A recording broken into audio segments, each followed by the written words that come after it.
Good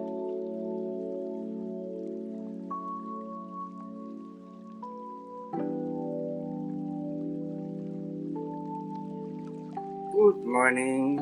It's our 7th day, May 29, 2024. Ang oras natin ay 6:30 a.m. Actually, maaga ako nagising, mga 5:30. At nagkape at in-enjoy ang umaga dito sa Siargao Island. Ngayon, habang tulog pa sila kay, ay gumala-gala muna tayo.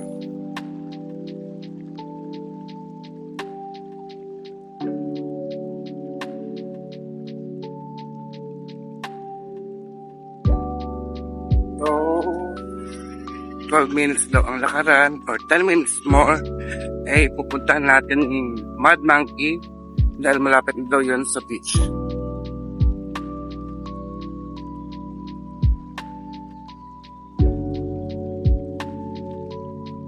So yan, makikita nyo ay meron T-road. So merong daan pa kaliwa, daan pa kanan. So ano kaya ang magiging desisyon natin? Pakaliwa o pakanan? So tignan natin ang ating mapa. Unit na lang nalakaran at malarating na natin yung destination na yung Mud Monkey. Doon ay yung malapit sa beach. No?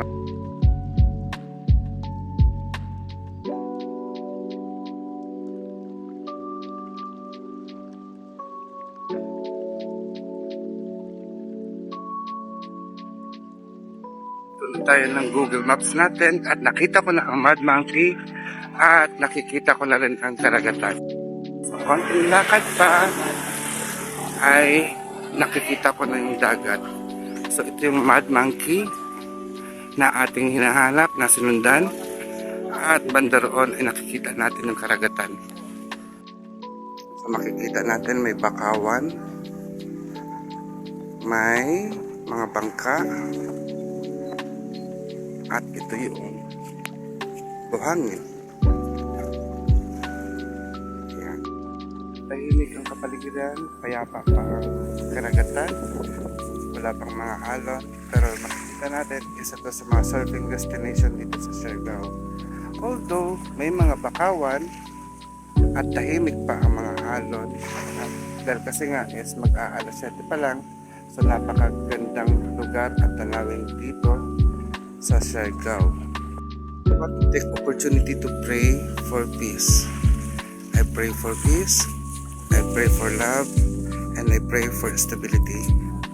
I pray that all the people around the world embrace peace. Peace that promotes justice. Justice that follows discipline and orderliness. Discipline and orderliness as a result of understanding. Understanding as a product of knowledge. And knowledge as a fruit from the seed of love.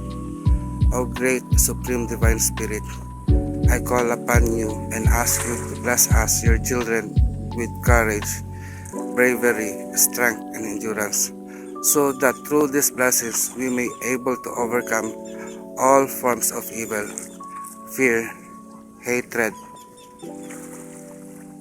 violence, warfare, terror, and worries around the world. By the power of love that gives us life, may peace prevails on earth.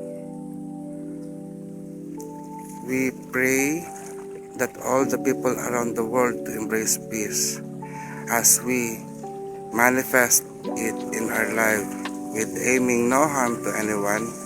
We claim to accept and receive this, and it is so mote it be.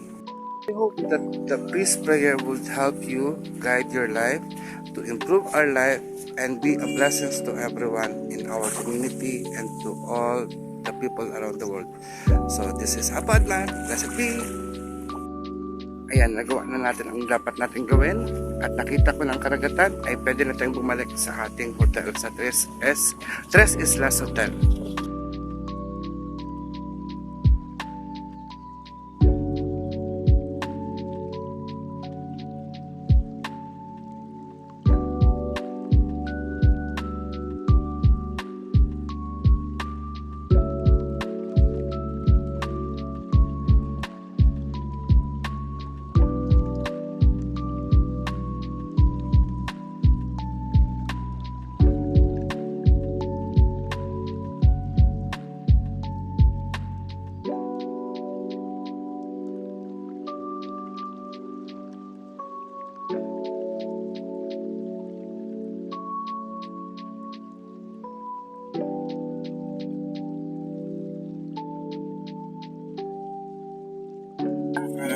bagong lutong bahay na karinderya. So, simple lang siya. So, ito yung hinahanap natin. Kung gusto nyo ng lutong bahay ng mga lokal. So, tabi-tabi sila. Ayan, may mga tindahan.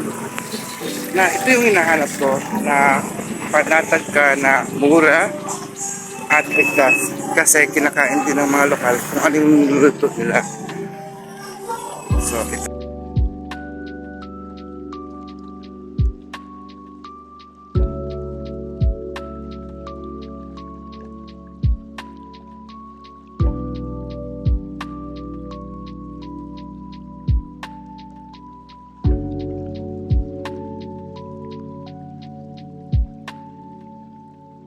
Tayo muli sa Tres Islas Hostel. So after 15 or 30 minutes walk, no, magandang exercise, nakita na rin natin ang karagatan at papasok na tayo sa ating room, sa room 11. Yan, ito ang kwarto natin. So ngayon kasama na natin sila kay at day 7 natin sa ating paggala. Pero ngayong araw na to, wala tayo masyadong activity. Although pwede naman. The reason why wala tayong activity dahil kasi wala pera. Hindi, wala lang damit na masusuot. So ngayon, magpapalaundry tayo. So yung mga damit na yan, ito yung suot natin mula May 23, 24, 25, 26, 27, at 28. So yan yung mga damit natin. So mahirap Ilang din pala araw? Paging traveler. Oo, medyo mahirap din ang travel idol kasi you have to consider all your outfits. Although hindi naman kami ganun ka-outfitera, no? Although sila kay okay yung katawan niya. So, santo-santo lang, mukhang sexy. Yan. So, tingnan natin. Punta tayo sa laundry shop ngayon.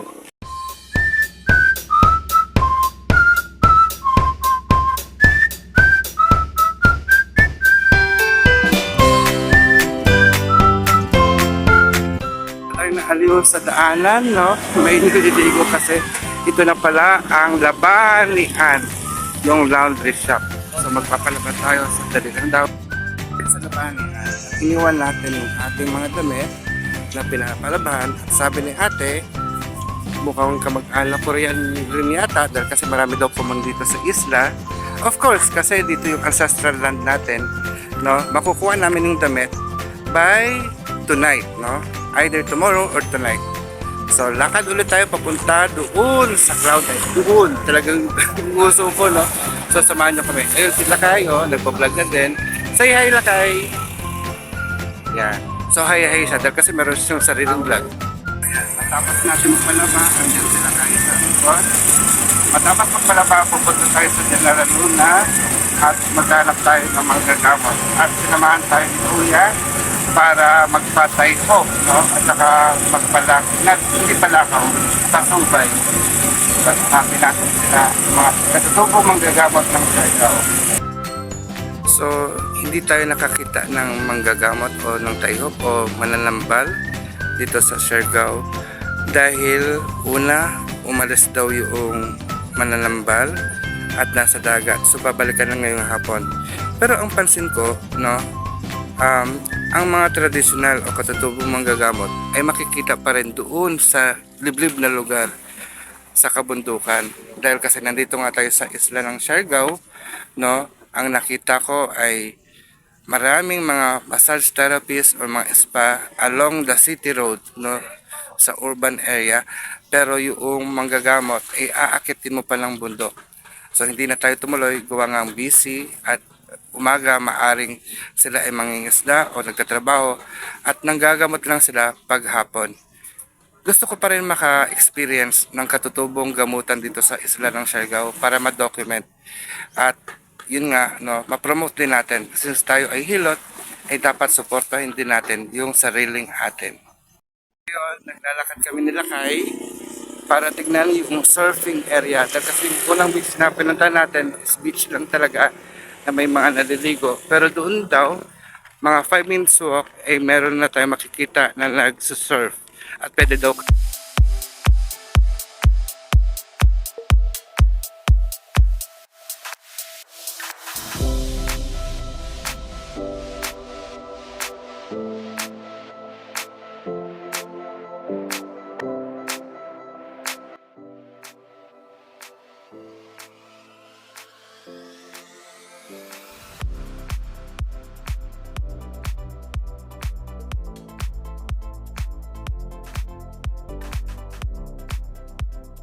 tayo sa katang ng Cloud9, no, ng General Luna.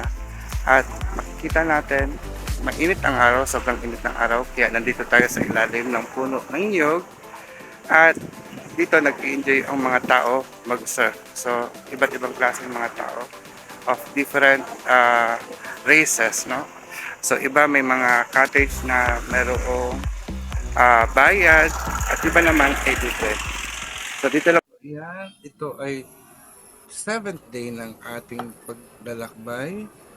So, mula Manila to Cebu and Cebu to Manila. At ngayong araw, wala tayong masyadong ginawa. No? Although, kahit sinabi natin wala tayong ginawa, nagpasal-pasal pa rin. After nating pumunta ng Boundary, naglakad tayo papuntang Cloud9, sa Laguna. At gusto natin makita yung surfers. No? Although, tinapon ako, alam natin ang karagatan, ito ay bahagi ng kalikasan. At ito ay biyaya sa atin ng may kapal, no? Pero, lalo na dito sa General Luna o sa Siargao Island, pinag-iisipan ko ang kahalagahan ng kalikasan at kaugnayan nito sa mga mamamayan at sa mga tao ng sanglibutan. So marami dito sa Siargao, naging pinagkakakitaan nila ang turismo. At sa pamagitan ng turismo, no, may mga resort owner na kumikita dito na naniningil sila ng bayad tulad nitong aking tinitirahan. Ito ay hotel accommodation, no, which is very good kasi hindi ako taga rito. Even man na taga rito ako na sa Siargao o Siargao Barangay Esperanza sa munisipalidad ng Delcamen, no, medyo malayo siya sa dagat. Although doon ay meron din mga marshland, no, mga swamps na kung saan may bakawan. Pero yung paliguan ng dagat na surfing ay dito sa bahaging ibaba ng Siargao, no.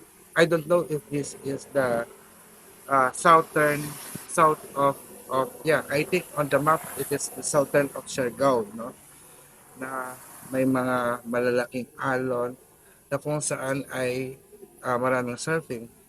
Pero ang napunak ko nga lang po, no, yung daan kung paano papasok sa dagat. Dahil kasi kadalasan tabi-tabi, no, hindi pwedeng dumaan doon kasi nga ito ay private resort.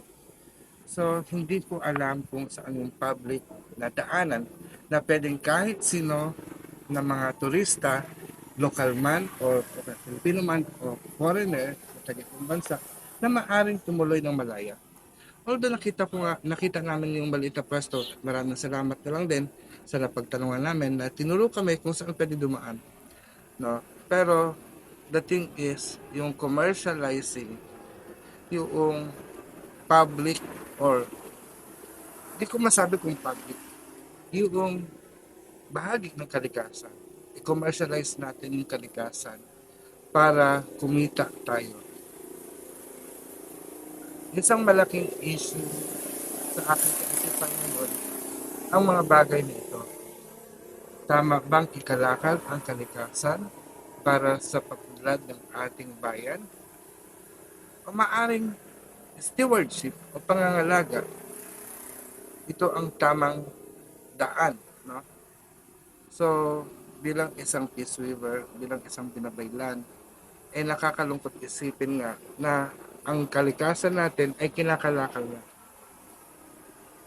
Tulad na lang din sa issue kung naghanap tayo ng katutubong manggagamot dito sa Siargao, may mga lokal na nakakakilala ng mga binisaya, ng mga tayho, ng mga mananambal or tambayon na ayon sa kanilang local language, no? Pero ang hirap hanapin, no? Although merong isa na tindera na pinagtanungan ko, alam niya sa may Purok 4 sa may General Luna, kaya nga lang nasa looban pa.